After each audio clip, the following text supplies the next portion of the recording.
Welcome to our college. It's wonderful to see so many people gathering around on this really important agenda, and a massive thank you to Bridge for making this happen and colleagues within that partnership. So for those of you that have not been to the college before, I'm just going to take a moment to tell you a few key facts about us. But we have around 1,100 young people, most of which have gone home, you'll be pleased to know, so they won't be coming through the atrium. And we have 2,500 adults enrolments, if you like, so many adults. We're not a traditional FE college. We are a college that doesn't offer the hairdressing and the catering that maybe some of the larger colleges do in London.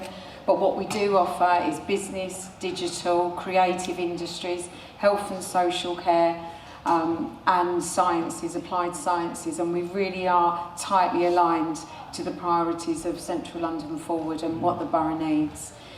Adult provision, we have some access provision, long provision. We have many students on our essential curriculum in ESOL and English and Maths, and we really work very hard on our sector work-based academy programmes, particularly aligned with Guy's and St Thomas's into the health sector. And we do have a very lovely green skills hub, which I believe some of you may have seen when you visited at other times. And that is solar panels and heat pump sources. And as you can tell by the way I'm describing it, both things I know very little about. And due to my wonderful colleague Claire, she has introduced us to some key industry partners that are looking to upskill their staff. But we really do need help from this partnership to really bring that alive and make that purposeful and play our part in these difficult times for skills. So on that note, I will thank you very much for that, Bridge, for letting me have a few moments to say my piece, and hand back to Claire now for the rest of the evening. Thank you.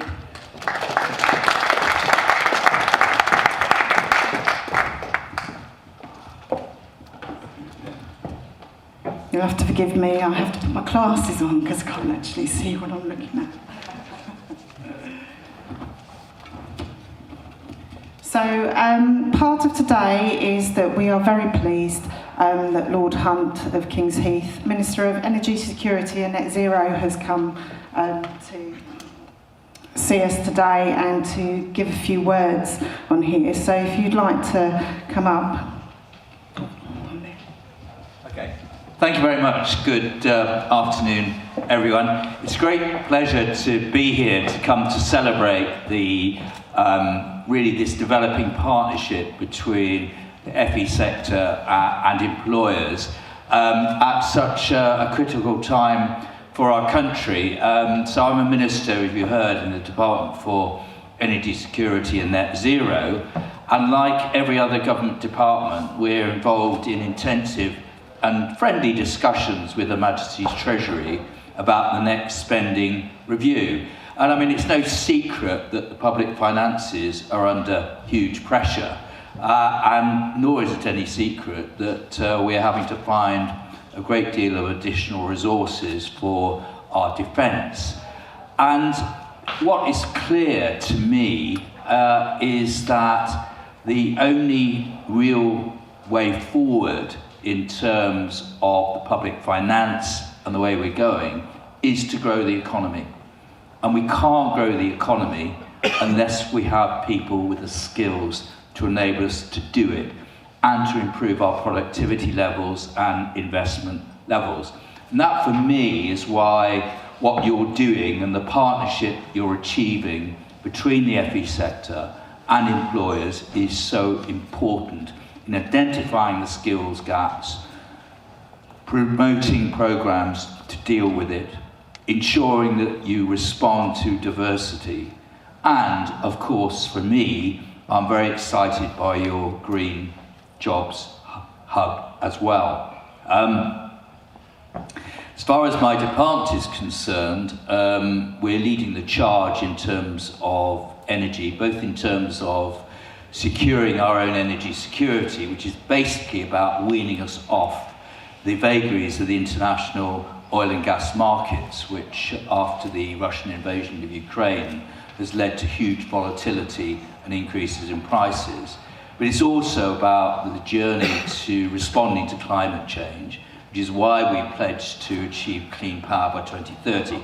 In other words, electricity generation should come 95% from clean energy sources, but also moving to net zero by 2050.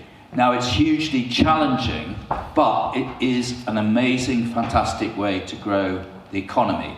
And I think that for me, if you want any example of why that really is important for us all, in 2023, the economy itself grew by 0.5%.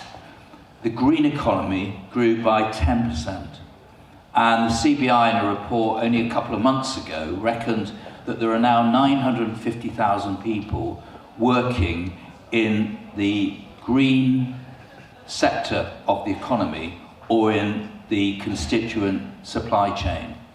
And certainly from my own department's point of view, when you look at what we've been doing to encourage offshore wind, onshore wind, solar, heat pumps in order to decarbonise heating in our homes, CCUS, carbon capture, usage and storage in terms of industrial processes, and in my own responsibility is nuclear.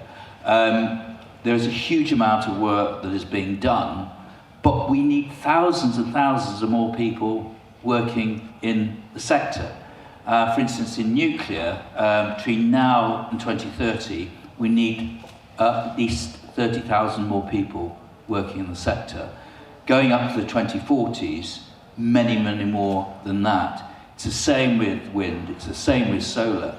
And you may say, well, not all those jobs are going to be in central London. That is true, though I've been hearing about your programmes in relation to solar installers and heat pump installers. So there is a direct link between what we're doing and what the colleges are doing. These jobs are very stable. They're actually incredibly well paid. The nuclear sector is incredibly well paid. And the energy employers have a strong reputation in supporting FE. And I've been to a number of FE colleges recently, which have had a lot of support from the energy sector, and seeing the programs that they've run, very high quality, young people, yes, of all capabilities, but also helping people move from one sector of the economy to another. And, you know, we're a long way from the North Sea and Scotland, but just to look at Aberdeen as an example, over the last 10 years, they've lost 70,000 people from the oil and gas industry because it's a declining asset. And yet, offshore wind may not only enables you to take up that number of people, but actually to increase it. And of course, the FE sector has got a critical role to play in actually helping train and develop people to make that translation. And it will be the same in many ways in relation to central London, just as it is in Aberdeen. And the big thing for me, the strong pointer that came out, was the relationship between employers and the FE sector. And having strong support from employers, in some cases providing support, is really, really critical.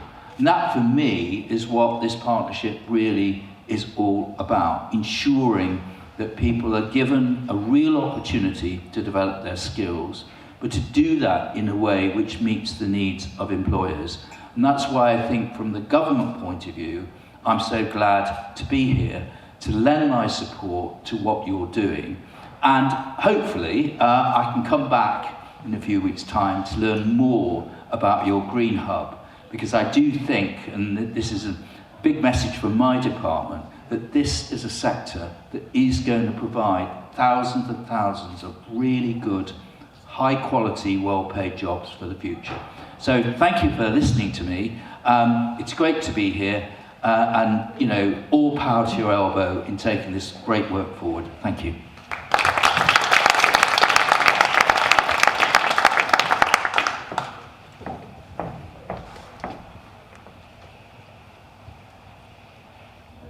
Right. Good afternoon, everyone. A warm welcome to you all. I'm Suna. I'm one of the co-chairs of the Bridge Employer Advisory Group, and I'll guide you through today's agenda. But first, let me tell you why we're here. So we are the Bridge. We are 16 education partners with over 130,000 students between us. We came together as part of the Local Skills Improvement Plan to deliver some exciting projects in digital and green. And we've done that very successfully, and you can see those examples on our website. I think you should all have a leaflet on your chair with links to the Bridge website. So please do have a look at each of our partners and their projects in digital green or both in some cases. Through that work, we've realised the power of our partnership and working together. Benefits such as sharing resources, sharing good practice, and also discussing challenges that face all of us in education and how we can tackle those challenges together. So one of the key challenges is how we ensure that employers feed into skills development and bring their industry knowledge to us. And that's how the Employer Advisory Group was born. And that's why we're here today. So we are asking employers to engage in conversation with us. And we've put together a pledge which you can sign today. So on your lanyards, at the back of your lanyards, you should have a QR code. Please do scan it and just submit your name. And the pledge symbolises your willingness to engage in conversation. Okay, so large employers who work across the whole of London will find huge benefits in engaging with 16 partners all in one go.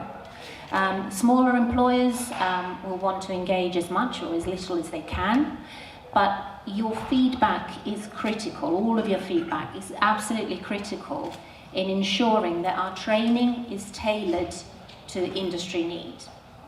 And probably even more importantly, that our students have the opportunity to have as much work exposure, work experience, and for us to build their work-ready skills together. Hence the invitation to engage with us. So, for now, in terms of our agenda today, let me just move on to the agenda. You can see behind me. So, we are delighted to have 2 employers who've worked with the partnership on both digital and green projects successfully. And they'll tell us their story. And after we hear their case studies, we'll have a panel discussion on this stage with some questions and answers, so opportunity to ask our panellists questions around the skills agenda. And then we'll conclude with some food and networking at the end. So, welcome. And now I'm delighted to introduce Kevin O'Connor from Durkan Construction, who is the Head of Social Value Delivery. Thanks very much. Lovely, yeah. So, yeah, thanks very much to the Bridge for the invitation. I'm going to talk a little bit about the challenges we're facing in construction as employers, particularly around the retrofit agenda. Alongside the challenges, I'll talk about the opportunities that we see that are available for people to get into work, for us to actually deliver net zero as we progress, and how we've been working with Bridge partners so far to achieve some of these goals, and how we're going to do it in the future.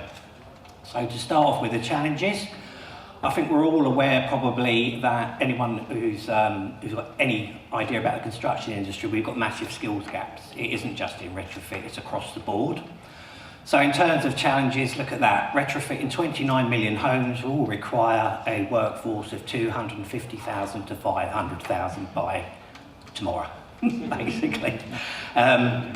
So we've got competition for talent from other sectors. We're going to have someone obviously talking about the digital sector after me. That's a great one for nicking the kids. And we've also got competition from within other sectors of the construction industry. So obviously there we've got the UK doesn't have enough builders for Labour's 1.5 million homes. Sorry to moan about that, but yeah, that's something we're all pretty much aware of. We're also we're dealing with a fragmented industry structure. So I think Suna was just mentioning about, you know, engaging with larger employers and smaller employers. The construction industry basically is organised as organisations or companies like myself, large construction companies. We're managing contractors at the end of the day, and we work with a very wide supply chain of subcontractors. And at the end of the day, they're generally the ones with the jobs. We'll do our bit, but particularly when you're talking about the huge numbers of new entrants we need into the industry to deliver retrofit, you're talking about our supply chain. So I think there's a role basically for the bridge. Perhaps we can help strategically, but you're going to need us to get our supply chain on board. And we're doing that in some places already, and it's working. It's a challenge, but we're doing it. We're also dealing with, I hope you don't mind me saying, but a struggling FE sector to a certain extent. I've been kind of doing this role just over 10 years, around the time, I can't remember the name of the actual, what it was called, but when all the FE colleges were being kind of forced into marriages sometimes with other colleges, and some of that was uncomfortable, and sometimes it ends in divorce, I'm aware. But in terms of stability, it's been difficult, particularly in construction, because we do actually pay good money in our game. It's quite often the case that very good individuals you'll work with in FE colleges go back on the tools. And so keeping that sort of continuity going, quality of engagement is quite difficult, but we're willing to do it, and obviously the bridges as well, and I'm sure we can do our best and overcome a lot of that. I think finally, there's no clients in the room as far as I'm aware, but the real big problem as well is motivating industry, and that includes Durkan and all of our peers, is motivating industry to invest properly in driving the retrofit skills pipeline. What I mean by that is there's so much talk about the pipeline. There's an expectation that we're going to, you know, retrofit so many hundreds of thousands, millions of homes by a certain date, but we're not always seeing the money on the table. And I hate to say it, you know, but construction won't respond unless it knows that that work pipeline's there. It's too risky. It's too risky. We're already experiencing that in other sectors. So that's the challenges. Hope I haven't depressed you all to death. And so how are we working to address the challenge? You'll see there the L&Q Durkan logo. So L&Q are a large housing association, I'm sure you're all aware of. We're on a 15-year, basically a retrofit framework, internal and external works with L&Q. We're not the only company, there's about 12, 15 contractors. And we're trying to look at the challenge differently. We do see a massive opportunity if the workflows emerge for us, for new entrants into the industry, for residents that are going to benefit from retrofit, and from society as a whole, really. What we're trying to do is build a quality, repeatable retrofit training model that works. So not another hopeful monster that, you know, comes up and some people get some certificates and there's some nice pictures and then it just all fades away to nothing and no one remembers it. We're trying to build a model that gets people into work. So we're focusing on developing pathways that attract entry-level talent. Okay, there's a lot of emphasis on not everyone's going to be a retrofit coordinator, not everyone's going to be, you know, on that side of the fence, as it were. That's great, there's loads of opportunities for those, but we need the installers, big time, okay, and they're out there. And this isn't minimum wage work, this is a lifelong career if you get into it, with plenty of scope for progression and movement across, okay? Construction's really good like that if you actually get into it. So that's what we're trying to do, and we're trying to get the model right, because the idea is if you get the model right, then you can train and recruit at volume, rather than a case study's worth.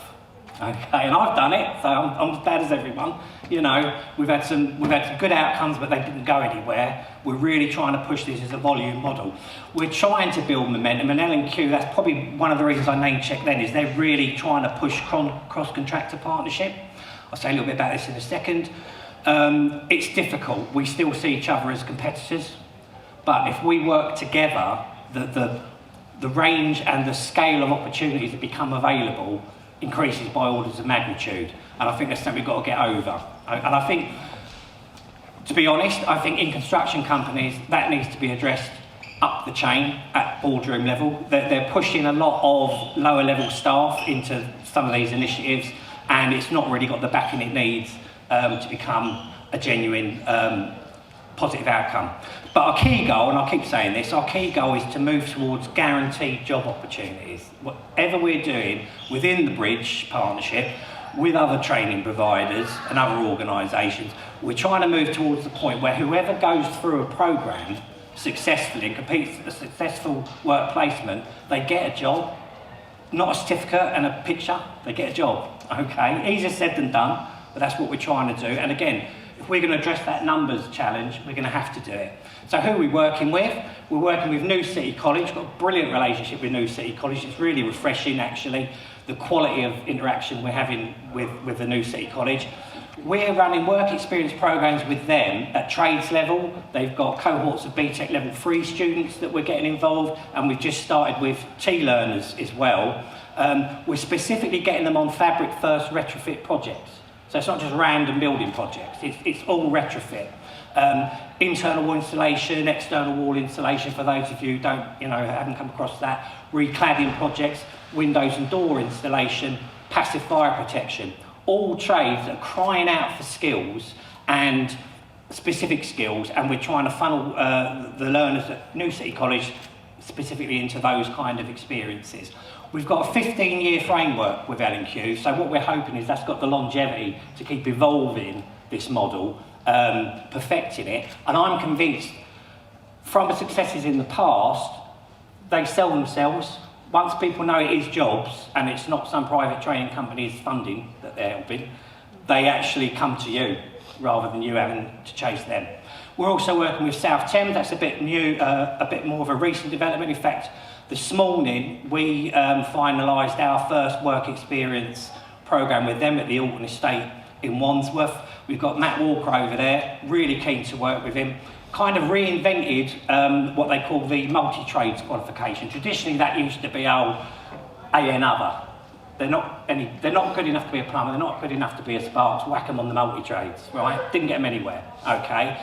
Ironically, multi-trades really lends itself to retrofit because, again, when you're talking sometimes to people who should know better and you say, well, what do you mean by retrofit skills or what do you mean by green jobs in construction? They're, because really, so much of this is existing jobs, upskilling, and with added elements to it.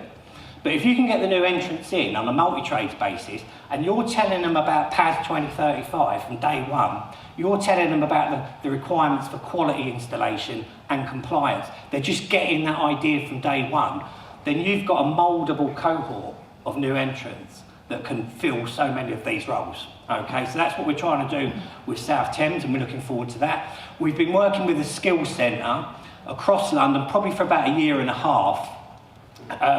We first started working with them because they deliver a cladding boot camp, try and get cladding companies to take on people. Oh no, it's specialists. Oh no, we're from up north. All right, so we had enough of that. Said no, we can get you, the skills you need. So jumping on to the cladding boot camps that they were delivering, 5-week programme, 3 weeks in-house, 2-week work placement with it, and then after that, jobs. Okay, we've had 6 jobs with one cladding company since we've been working with the Skills Centre over 2 boot camps. That may not sound like a lot, but anyone who's been in this game realises 6 job outcomes is pretty good going, and it's a real firm foundation to build on. Okay, but what we're also doing, we've expanded those boot camps. We brought our supply chain in. All right, that's really important. We're working with the skills camp. We're expanding the boot camps to take in window and door installation, roofing, fire protection, internal, external installation routes. And again, you might think, well, what's roofing or what's door installation got to do with retrofit? This is the thing, so much of it is existing trades that need additional skills. They need to understand why they're doing it, why we're trying to do a fabric first approach for all our buildings, okay? So that's been going really well. We've got great plans to take that forward in 2025. And we have had a great support from our supply chain partners. Got a name checking, so we've got Bowder Roofing, Intex Facades, London Felt Roofing, Penny Installations and the Total Protection Group really put themselves out to get on board with it, and they're offering the jobs because, final line is the most important one, we're working towards a one-to-one mapping between successful completion of programme and employment outcomes. So again, it's got to end up in jobs, all right?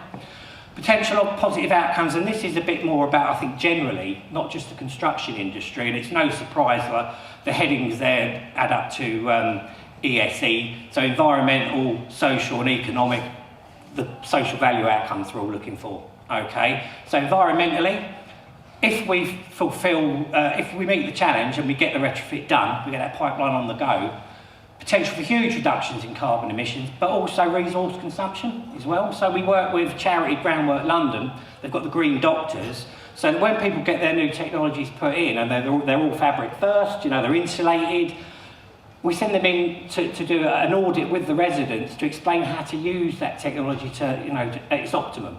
So you're reducing their bills further, reducing consumption of resources, a win-win all round. That should make a major contribution to achieving net zero. I kind of also think I'd be too controversial, but in terms of, like, you know, when net zero is going to be achieved, or if there are winds of change around net zero globally, whatever, I still think retrofit's a winner anyway, to tell you the truth. If there was no climate crisis, it's still a winner. If you're going to make people's homes comfortable, easy to run, cheap to run, then that's an achievement in itself, a huge achievement. So socially significant reductions in fuel poverty, so that's referring back to, for instance, Groundwork London, as I was mentioning. Opportunities there for people to reduce fuel poverty. And the poor health and education outcomes, years ago I did the Institute Housing, I'm just going to finish, Institute Housing, and I was amazed and astounded really, the amount of illnesses and poor health outcomes that are associated with poor housing. It goes far beyond what we imagine. So hopefully we're going to reduce those for, you know, a successful retrofit programme. Finally, economic. Potential to create massive social value wins by reaching those people that the bridge are trying to reach. Potentially an inclusive, wide-ranging training and employment offer that reaches the people who most need it. And as I say, if you get into construction, it's good money, okay? And it's potential quite rare nowadays, I think, for a lifelong career. And there's potential to get, I know people who get into logistics, so that's labouring in old money, right? If they're there 6 months, they're going to be supervisors, you know, and that's all day long. That's how bad the skills gap is. So you imagine that in more skilled areas and across the retrofit sector. So you're getting an opportunity to cycle money back into local communities, local economies, sorry, and that's going to support sustainable, stable and confident communities. Okay.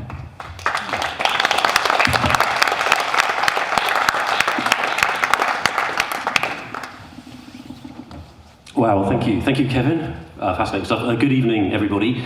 My name is Nathan Loughran. I'm the Director of Campus at Access Creative College, one of the Bridge partners represented here this evening. I'm just going to introduce our next guest speaker, who our partnership has been enabled in part by the LSIF partnership, where we've been able to focus as a creative college even further on digital skills particularly.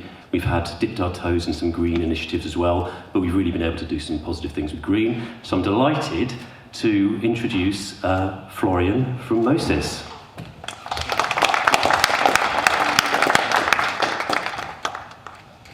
Thanks, Nathan. It's really a pleasure to be here. Today it means a lot. I work at Moses. I'm in charge of strategic partnerships at Moses, and we are creating technologies for media, entertainment, or everything that is producing content. And we will see why partnerships are so important, of course, especially with education. But first I want to show you a little reel of what we do, so when I talk about it, you understand exactly what we create the technology for. So as you can see, all our technology is used in a lot of shows. We are, of course, a UK-based company, but these shows are global, so as TV shows you will see on TV, film, broadcasts as well.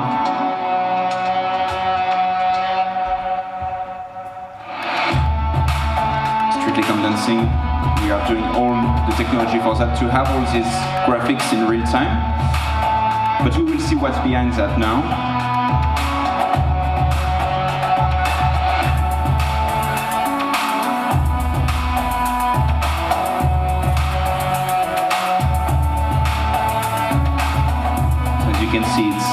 advertisement a lot, everything that needs media creation.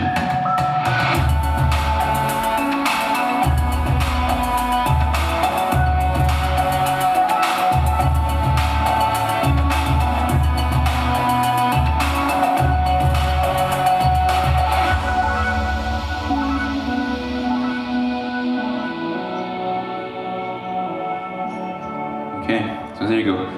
So now the idea is to explain you very briefly. I'm not promising I will go in depth because we only have 10 minutes, I think. What is the technology behind, and so to do so, and then explain why it's so needed to have upskilling and training and teaching around that, because this technology is literally growing every day. Every day we are innovating in that field more and more. So a little bit more about Moses. Firstly, so Moses, we are a UK-based company. We're based in Greenwich, and we have 4 offices all over the world. One in Cambridge, one in London, which is our headquarters, Bangkok, and Los Angeles. So really, we are really global. That's a company that was first bootstrapped almost 30 years ago and grown to 100 plus employees. 95% are export to 50 plus countries. As a company, we received actually a strategic investment by LG in 2024 in June, which is to fuel, I would say, our R&D. And finally, we are really innovative. We have 60 plus patents and patent application.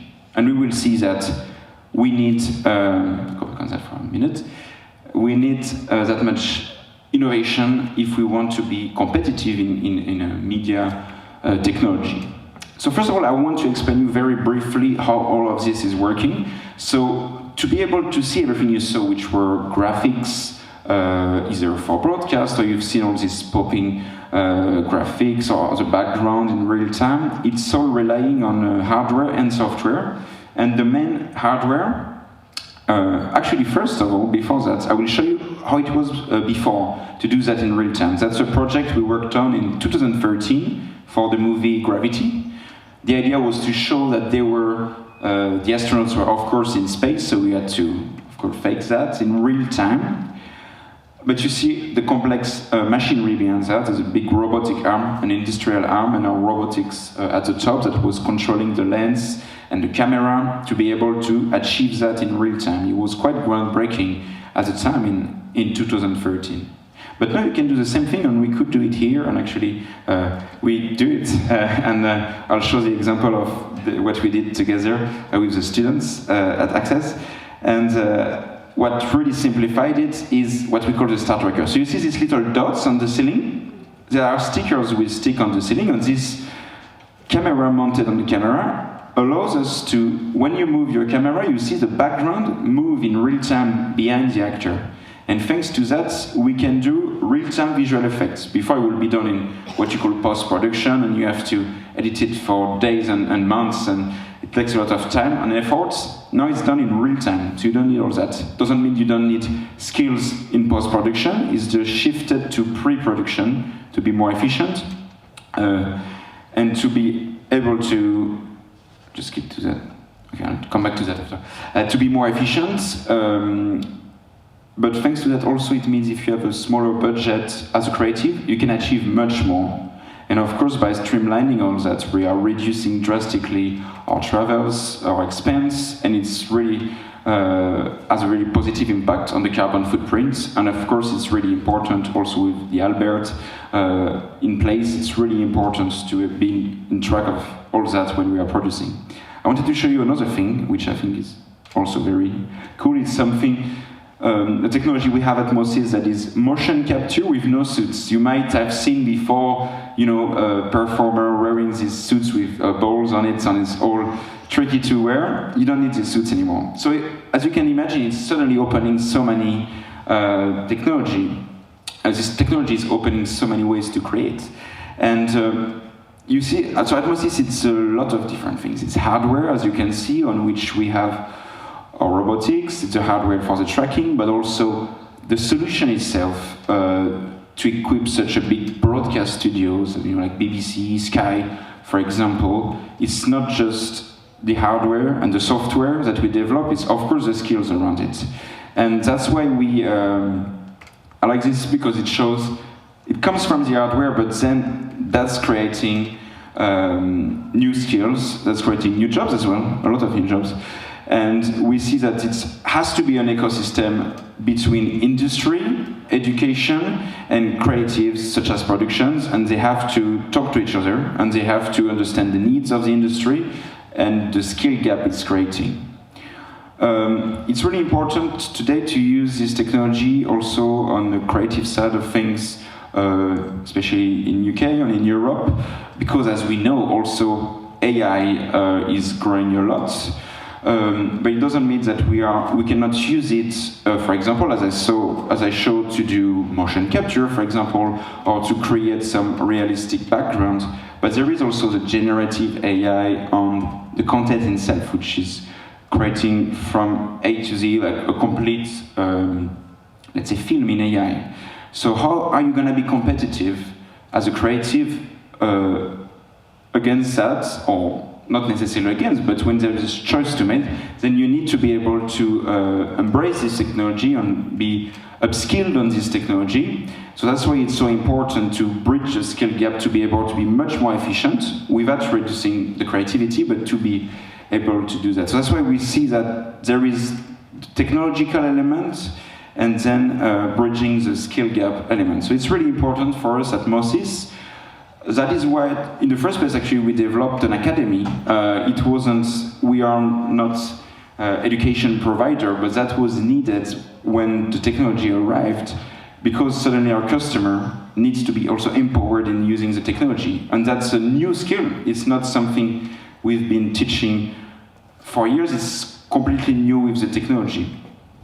So with that, that's why it's important for us to work with education partner, and with the example of Access Creative College, it's important for us to discuss what are their needs in terms of production, but also it's really important for us to give them the background of where the technology is heading, and in 2-3 years it will be a very different workflow than what we have today. So that's why it's important to build studios in schools, in college, universities that are meeting the challenges of today and the future.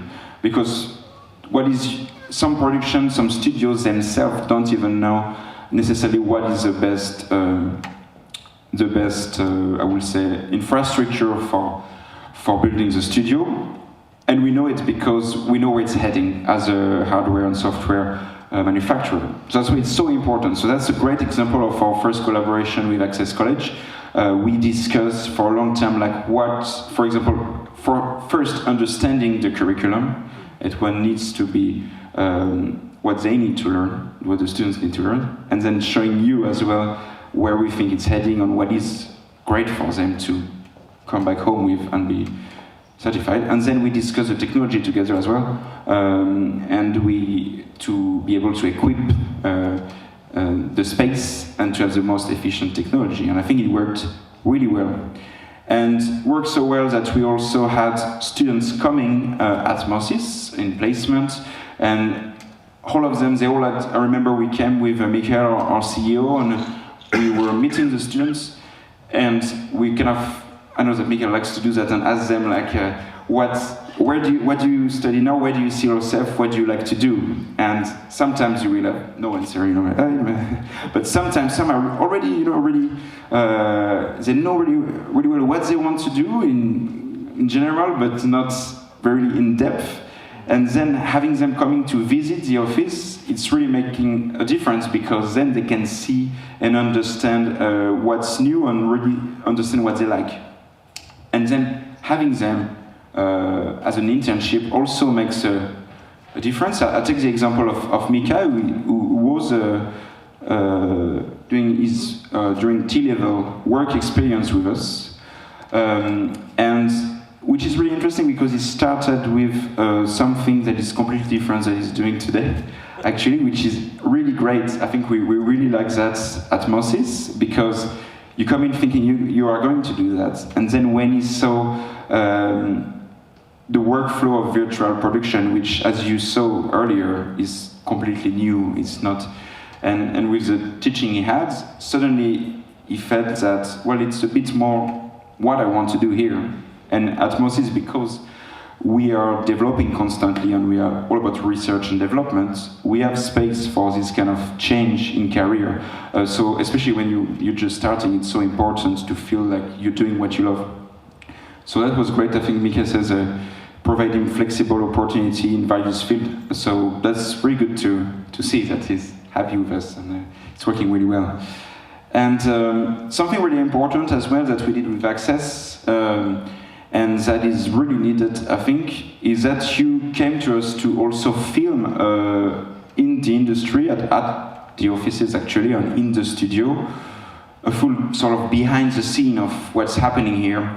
And it's not just like the theory, but it's like really seeing it used in action. I think it makes a big difference. So it's great that they also have access to all this library of different examples, and you see it really being used. And for us, it's really important as well that students, but also actual professionals in the film and broadcast industry that need upskilling, because there are new skills needed to be able to play around on the technology hands-on. And that's what is making the complete difference. Especially when we talk about production days, they are really hectic. You don't have any time for experimentation. If you are messing up something, you have to be really quick to have a plan B. You have no time for experimentation. That's why it's so important to be able, in a lab, for example, in the studio that you have, or with partners, to be able to do a lot of trial and error, to test things until we feel confident.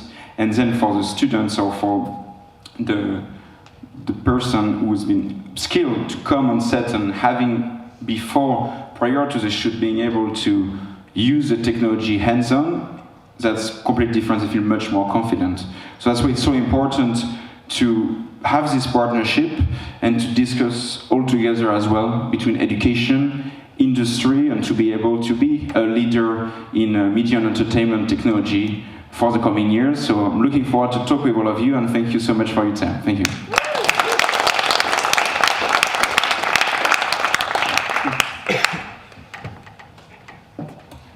Thank you. I think it's been really, really good to see two very different examples of how something like this can help bridge all the employers to the skills gaps that we have, that we're trying to provide all of the education and training to get people into really good, sustainable work. And it's been really, really good to see the two examples that we've had there. So now what we would like to do is we were going to get some people up onto the stage and have a Q&A panel. Florian and Kevin are coming up as well, which we've already introduced.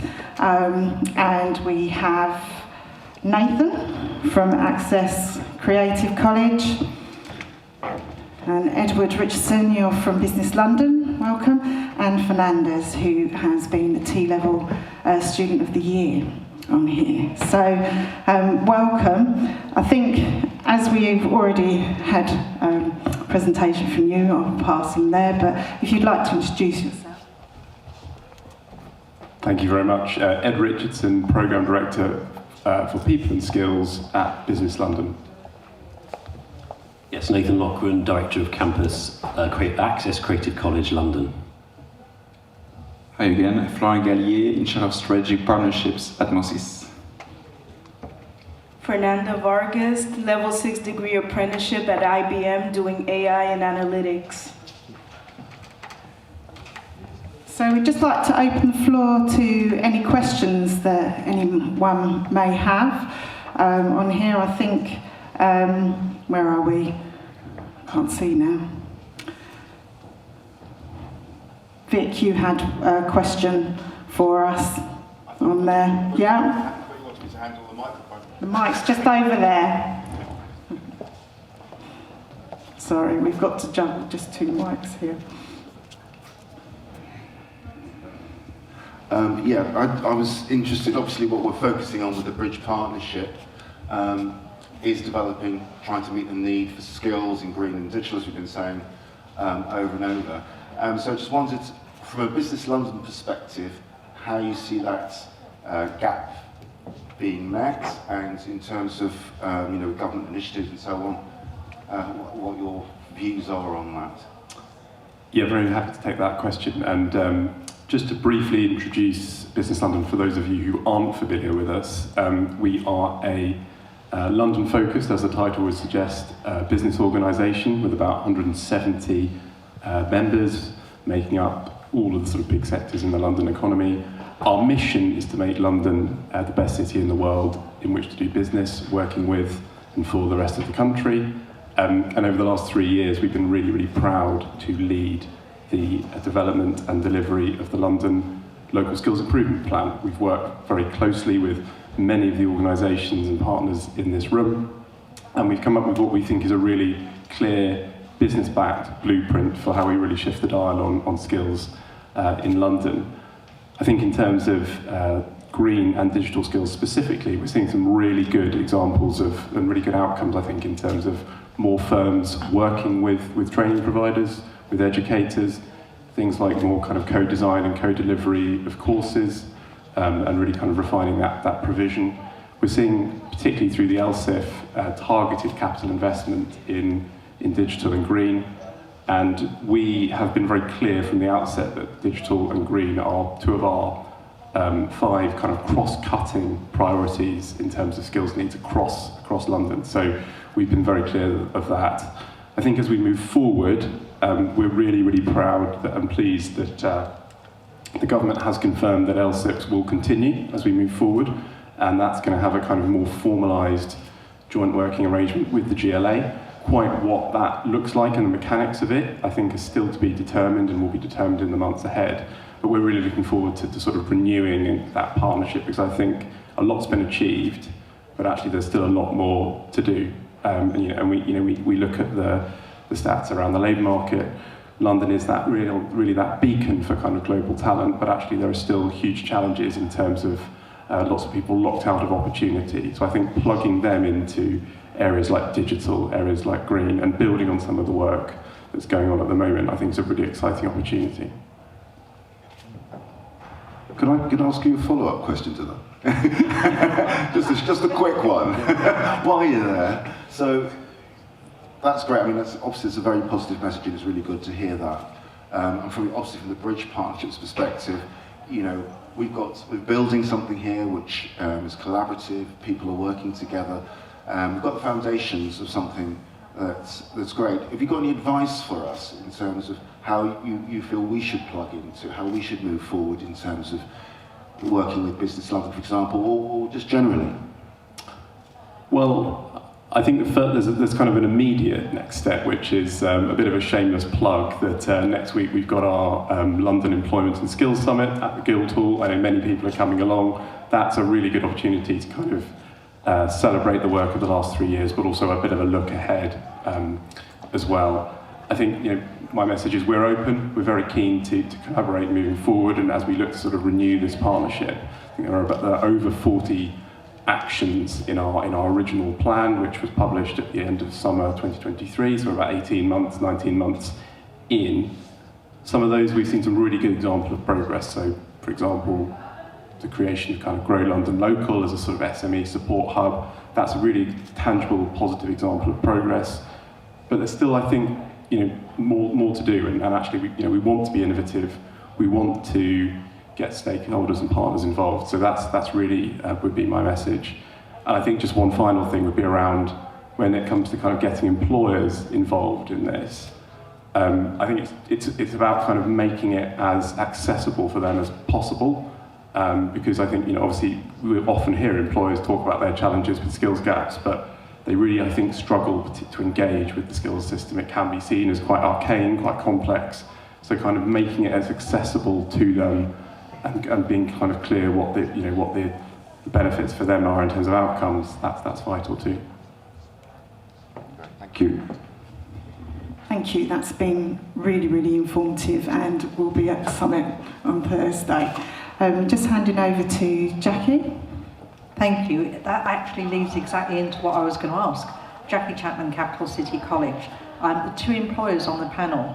It is very difficult sometimes for further education colleges to engage with the right people employers and vice versa, for employers finding out who to speak to within the skills system to make these projects. Your two are excellent examples. How did you find that in the first place? Did the college come to you? Did you find them? How did that engagement happen? All right, Florence. I think in the first place you came to us, what more as just to meet, but we are really open at Moses in general to have people coming and visiting the space, because that's also why I wanted to show a bit the technology before talking about the skills, because it makes such a difference when you see the technology.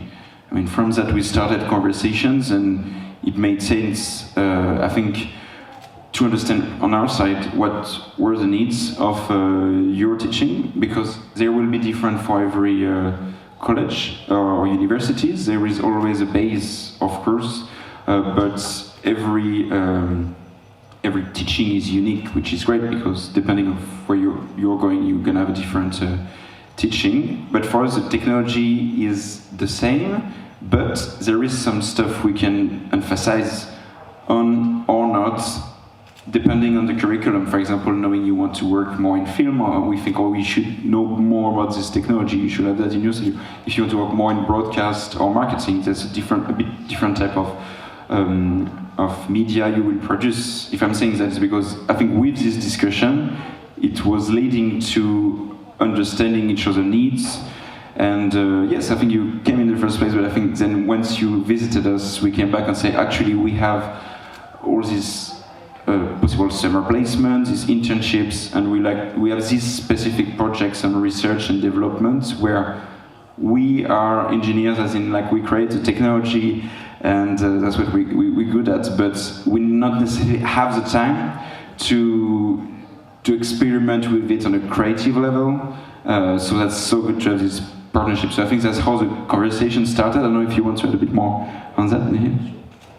Yeah, so I think it is the case Access approached Moses at first, but I think from the point of view of the education provider, we talk a lot about partnerships, and it's very, very difficult to know what that means, and to have those meetings we say, let's start a partnership, and okay, what does that look like, what is it? So I think what helped in this case is that there were some very specific things we started with, and specific, what's the ask? What are we asking? Okay, and at first it was just a bit of advice and guidance, then we had some staff who came down to Moses and saw some of the technology and kind of had a bit of training, really, and then it kind of grew into the placements, and to the point at which it looks like there's quite a few initiatives, so and it becomes a partnership, almost incrementally. I think that's how it felt in this example, anyway. Yeah.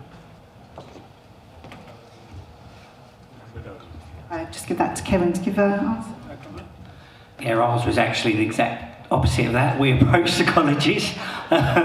So yeah, we approached NC. It was kind of post-COVID, to tell you the truth. We wanted to get an idea of what had changed in the FE landscape, re-establish some relationships. So we approached NCC. More recently, we've approached South Thames College Group. I think, fortunately or unfortunately, it still depends quite a bit on the individuals within those colleges, whether or not they're open to having that conversation, or these are our courses, this is what we do. In both cases so far with the colleges I'm speaking about, it's been really good. They get the idea that it's about being flexible and adaptable. It's difficult. An apprenticeship isn't the solution to every single problem in construction, and I suspect in other areas. I feel the pain for the FE colleges in that you're constantly being bashed over the head, I believe, about engaging with employers. But in construction service, that's not that easy. Construction employers aren't necessarily going, it's not top of their agenda to engage with FE colleges, and then you're castigated for not delivering what the employers want. So I think the real potential of initiatives like the Bridge and the partnership is to get round the table, have honest conversations, but there's got to be actions coming out of it. There has to be actions coming out of it. And again, I know that our supply chain partners traditionally, yeah, they'll come down and they'll pick a couple of like likely lads to be bricklayers or, you know, chippies or what have you, but an actual strategic, continuous, ongoing conversation so that, you know, you build that volume, as I was talking about earlier, of opportunities for training and then straight into employment. I think, you know, that's hopefully what's going to come out of this. Thank you. And that's some really good examples of the opposite ends on there, but the same message, that the connection between training and employers to get those skills gaps moving is very clear. Where's Vic? You've got the mics, gentleman over there. Hello, Connor from the Central London Careers Hub. We're a network of over 240 education institutions across the Central London region, and all of our research points to young people being quite impressionable through Key Stage 3 years and in the early years. I wonder, in terms of their career interests and options, their study decisions and so on, and we've been doing some interesting work recently. I wonder whether there's, in terms of trying to shape that a little bit through high quality employer experiences, but actually a lot of the feedback we get from parents in doing that is, you know, the kids are going home quite excited about the construction industry, for example, and all the opportunities that are going on there. And I'm sure if we were to arrange a visit to Moses, they'd all come back wanting to be in that industry. So that they are quite impressionable at that age. Is there an opportunity through the Bridge Partnership to engage with students earlier and show the fantastic FE offering and what that can then lead to through this? Is that being thought about in terms of increasing that volume of interested parties, as you say? I think I'll answer a little bit of that and pass over to you, Nathan, that yes, I think that it's quite crucial to get those ideas and that knowledge very early on when you're starting to think about what you're doing in the future. The partnership is here to start to look at outside the box and also the partnerships and the strength of what we have within the partnership and what we can provide.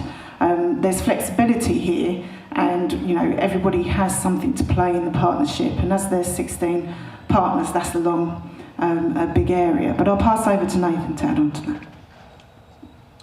Yeah, absolutely. And I think at Access Creative College we do a lot of work with schools, and you know, ostensibly that's a kind of recruitment exercise, and you're going out and you're visiting careers fairs and you're doing you know, assemblies and things like that. But we're definitely developing that further with the view that, you know, we're inviting them in for workshops. We're trying to get engagement from our industry partners into that process as well, so that we're engaging with young people to sort of show that development line that is kind of, as you say, kind of a flowing process that starts then that can lead to industry. So we're identifying what those skills are, what those industries are, what those opportunities are, and what that full journey is. We're not just thinking short term, recruit to this course or recruit to that course. But yeah, so you know, we're doing some things. We're doing a weekly games club at the moment. We'll be bringing in young people from schools, but we're also not just having little tasters with our lecturers. We're bringing in some of the games industry people we are to kind of give them feedback on their work at a really young age. So it hopefully generates that excitement that you're talking about, but also allows them to see a trajectory into a career, you know.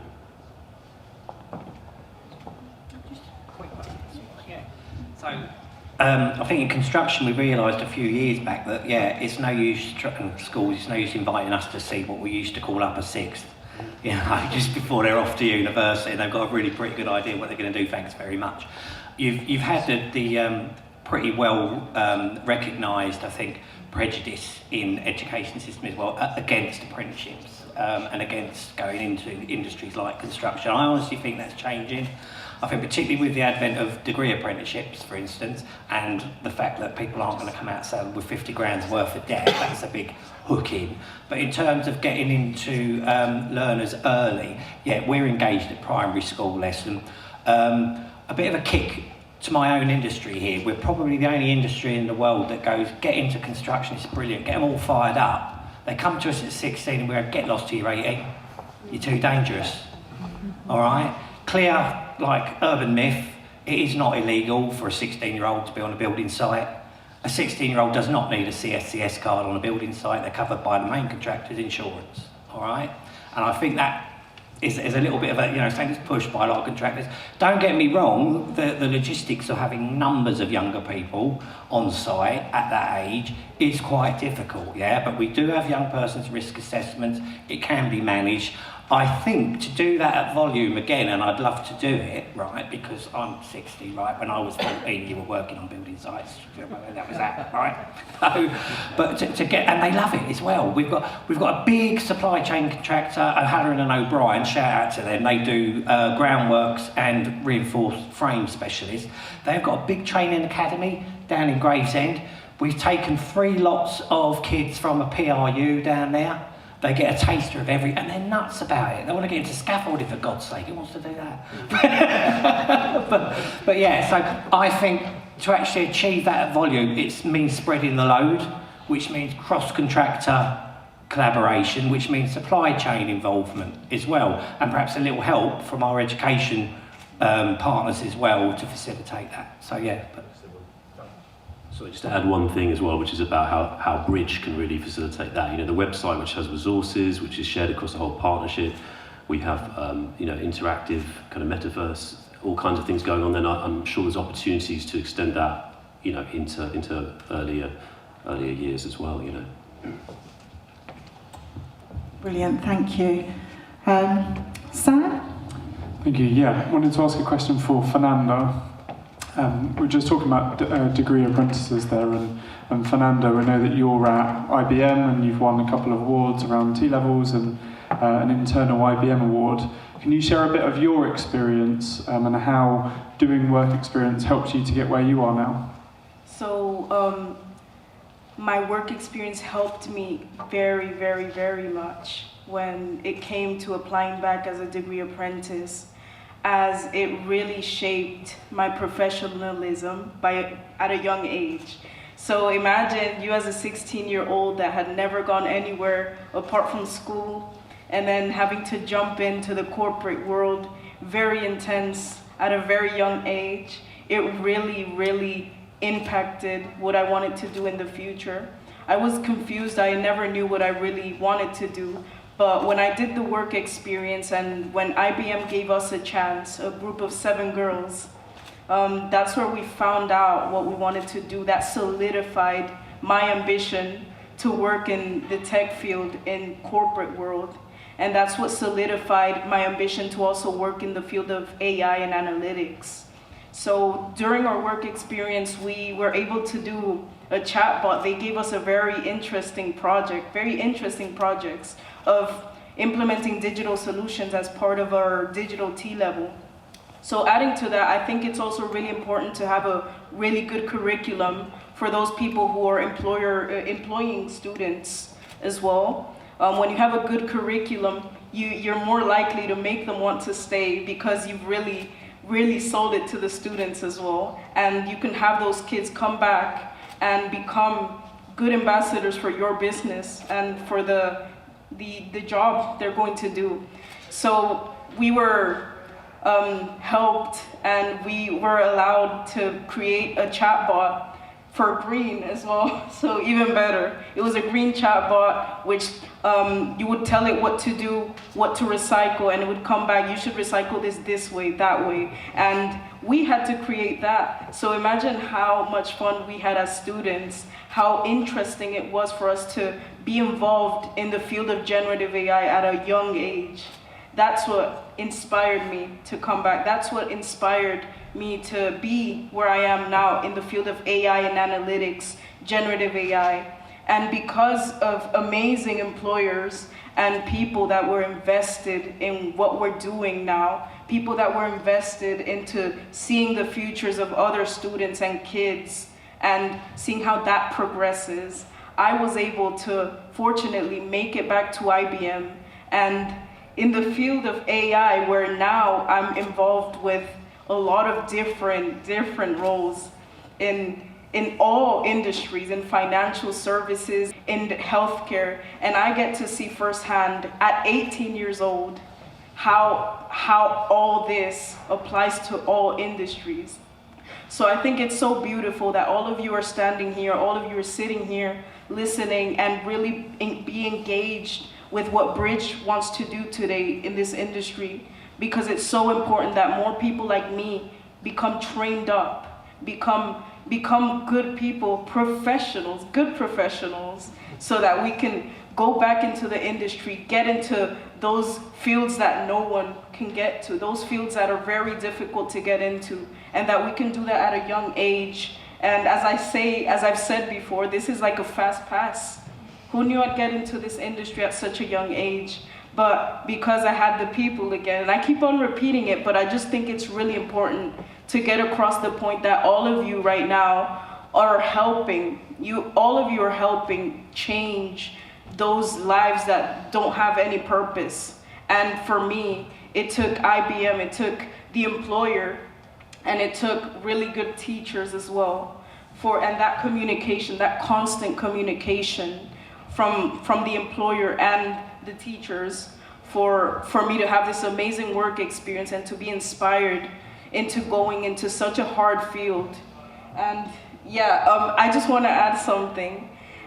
Sometimes when I'm in the office, people ask me, Fernanda, I really want to do what you're doing. And I've been here for 5 years. I've been working here for 6 years. I've been here 10 years. And I want to get into the field of AI. How do I do it? I don't know what to say to that. I don't know what to say to that. Because for me, it was a fast pass. It was a really good opportunity, a really good education pathway that someone helped create, and that a lot of people helped me get into. And that is why, yes, the employer was essential, very essential, and that's why I'm here doing what I do now. So, yeah. Thank you. I think that is a fantastic example of bridging employers, trainers, and people seeing what pathway they want to go to that you may not know at the beginning, and find yourself in there, and about getting people work ready and having those experiences and knowing where they are. So if we could just got a few more questions there. Then we have time to have we've got to leave room for food. 2 more. Hi, sorry, my question is really posed at Kevin, if you don't mind.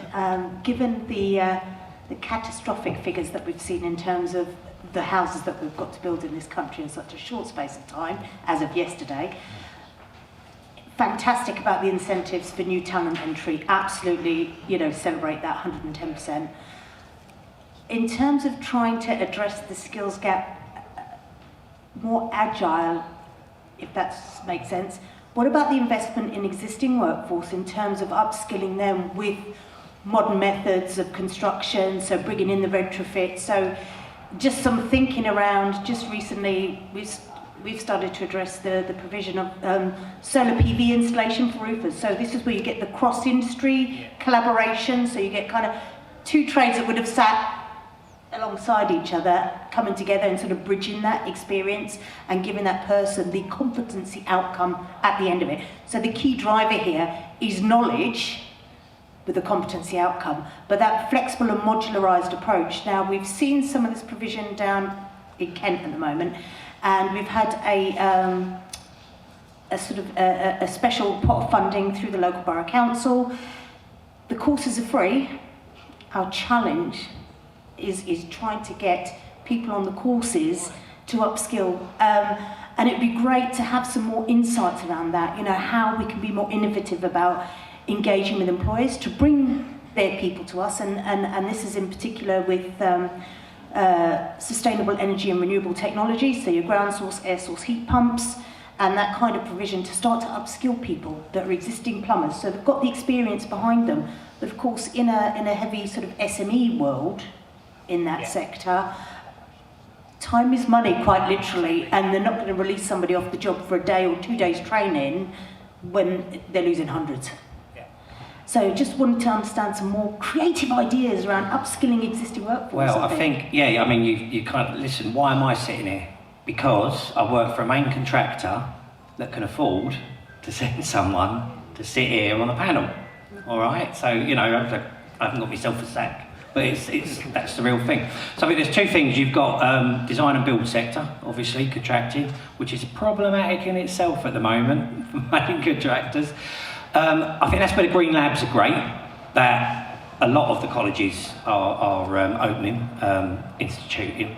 I think there's two things in it. There's upskilling, and I think the Green Lab's going to be great for that. All right. So that's the opportunity, right? From the retrofit side and the entry-level pipeline, that's what I would see our new entrants worrying about 5-6 years down the line, yeah? But for the existing workforce, like I say, so much of the retrofit skills and the green technology skills is about upskilling. The way you've hit the nail on the head is, it's going to be our supply chain groups doing that. It's not going to be Danny Durkin, you know what I mean? And exactly like you say, time is money, right? I think strategically, well, you've got a chance with initiatives like the Bridge, right? Also through things like London Regional Training Groups, the ITB group and what have you. And hopefully the more and more we pull our clients in, it's got to be that pressure, it's got to be that encouragement coming down from the clients and the government through the main contractors so that our supply chains will do whatever they think they have to do. What they won't do is options. Right? Because time is money. I've got to do that or I won't get the job done, I won't get paid. I could do that, but it makes no difference to me. And you've also got to realise, some people say, yeah, but it's for the good of the industry. If I'm being honest, I sit down with so many subbies, right? The average age of an operative is 53 in construction. So many of the subbies we're sitting down talking to, they're seeing the light at the end of the tunnel. They're looking at their villa in Spain now. They're not particularly worried. There's some a little bit cynical about what they feel the construction industry might have done to them, okay? But if we're going to change that and get those opportunities you're talking about taken up and change, I think this is the perfect kind of vehicle for doing that, okay? But it's got, I think, client, main contractor, we can do the strategic stuff, we can drag in's the wrong word, we can draw in the supply chain, but unless it changes at a supply chain level, we're not going to meet the challenge. So would that be, as a main contractor, you'd be looking at more about the tendering opportunities and writing some of those essentials? Exactly. It should be supply chain terms. Yeah, definitely. And a conversation. Yeah. Thank you. Luke.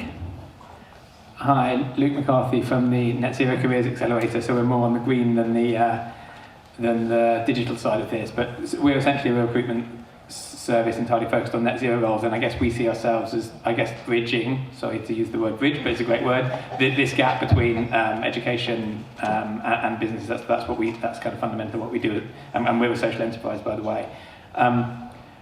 I guess a lot of what we do is sort of working in this space already, and I guess we have these similar conversations around kind of what it would take to do more. We've heard some fantastic examples from everyone on the panel, and certainly from a young person as well, about kind of what the benefits of that could be. I guess my question is kind of it all seems very obvious when there's some amazing opportunities, some amazing outcomes. So I guess why aren't more businesses doing it? So I guess the question is, what would be the one thing perhaps that anybody on the panel would say to other businesses, maybe in the room or elsewhere, as to kind of why they should get involved and do more of it, I guess, as a long-winded way to get to a question.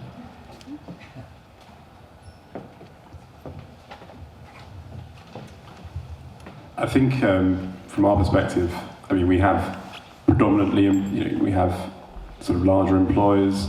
We're quite sort of open, and we've tried to use the LSIP as a bit of a kind of bully pulpit, really, in terms of actually saying, look, we've got this framework, we've got this program which is trying to drive more collaboration and partnership working, but you do have to sort of lean into it. I think we do hear the sort of business has talked for years about the shortages, the skills gaps that they face in many sectors in terms of green construction, but also across the piece. But we've tried to use the LSIP as that sort of, you've got to really lean into it. We've got these programs, I think, try to understand what's available in terms of how national policy is trying to really align itself to this agenda, try to understand in terms of devolution how that is starting to bring new opportunities as well, particularly in London and other big cities as well. But it is, as has been discussed on the panel, it's hard, particularly if you're a smaller employer. There's no getting away from that. But there are support functions, there are mechanisms there, and I think this is a big opportunity through things like the Bridge Partnership, but also more broadly across Greater London to engage. Yeah, I mean, it's a big question. I think, obviously, you know, aside from the obvious ethical kind of drivers, I think you've got to think about the skills gap. You've got to think about preparing people for the future. You know, whether we're more on the digital side, but we did dip ourselves into green. And actually, when we did some green initiatives with staff, it was one of the most enthusiastic and exciting kind of projects we did. You know, we did some carbon neutral training, which was provided through the LSIF. We were able to fund that, and staff went on that training and they cascaded to other staff. And although we're talking about a creative college where people are teaching, you know, music production and film and games, that those people, you know, our staff and our students are really, really passionate about the green agenda. And I think that enthusiasm and passion is there to be harnessed, both as an education provider, but also an industry, and we just need to really tap into it. So yeah, I agree also with Kevin, it's hard getting people to prioritise something when it at times feels optional rather than a must do. But when we have touched on it, it's hugely enthusiastic, you know, take up from staff and students. Yes, and to add to that, on the creative side of things, the technology we create, we innovate in, has two purposes. And the first one is to be able to create, I should say, more with less, because obviously all the budgets for productions and media, etc., are reducing. But we can do a lot if we are very innovative. But with this innovation comes efficiency. For us, it's a lot in streamlining the whole creative process from start to finish. But I'm sure it applies to every industry. And by bringing, you mentioned earlier retrofitting as well, even if you do it for the green aspect, it's really interesting. It's the same for us actually when we look into creative and innovative and efficient method of production. It's become easier for everyone. There's more communication. People know better what they're doing because they've been trained on specific skills and they know what is their place, I will say, in the production chain. But by doing so, of course, we reduce drastically the carbon footprint. To give you some examples, we actually helped on a production. It was a TV pilot of a series that was filmed, imagine, within an office space. So this height ceiling, you cannot imagine filming a TV pilot that you will see later on streaming platform in such a small space. But leveraging the technology, we gave the illusion that there were 7 locations, including a trading floor in New York, and all that in 2 weeks. We did equivalent of 500 shots, and a crew of 9 people. They never used the technology before. But imagine flying the whole crew to New York, hiring this these trucks that are polluting and taking planes. I mean, I'm not even talking. So by being so efficient, we reduced drastically the carbon footprint, and I think they're both working hand in hand. If you look in innovation to reduce the carbon footprint, you will, without a doubt, reduce your cost, and vice versa. If you look into reducing your cost with more efficiency, you will reduce your carbon impact, I think. Do you want to add on that? Okay. Thank you, that's been really, really good. I think we've come to the end of the questions. I think we had Suna coming up just to wrap up for us on here. Just like to thank the panel for coming up and answering the questions that we've had here. It's been really, really good. I'll leave you sitting here while Suna just wraps up, and then we'll go on to the next. Well, it just leaves us to say thank you all for coming. So really, I mean, we've had so many kind of key messages from this. Some of the things that have been raised, like making education or FE accessible, really resonated with us. And we hope that Bridge is doing exactly that, that it's making our education in central London accessible to employers, but also to other partners. I think we've had questions from Careers and Enterprise Company, which is really relevant. So please do, whoever you are in the audience, do scan the pledge, put your name down, because then it allows us to continue this really valuable conversation. But I won't keep you away from food any longer. I just do have to say a few thank yous. Firstly, thank you to Southwark College for hosting us, and thank you to all of our speakers, panellists and chairs. And also thank you to Central London Forward for their support, and New City College for leading brilliantly our LSIP project. I hope I haven't missed anyone else, apart from our wonderful employer advisory group people who are all here, and please do speak to them over some food, kindly delivered, waiting for you there by the London Basque Kitchen. Thank you, everyone.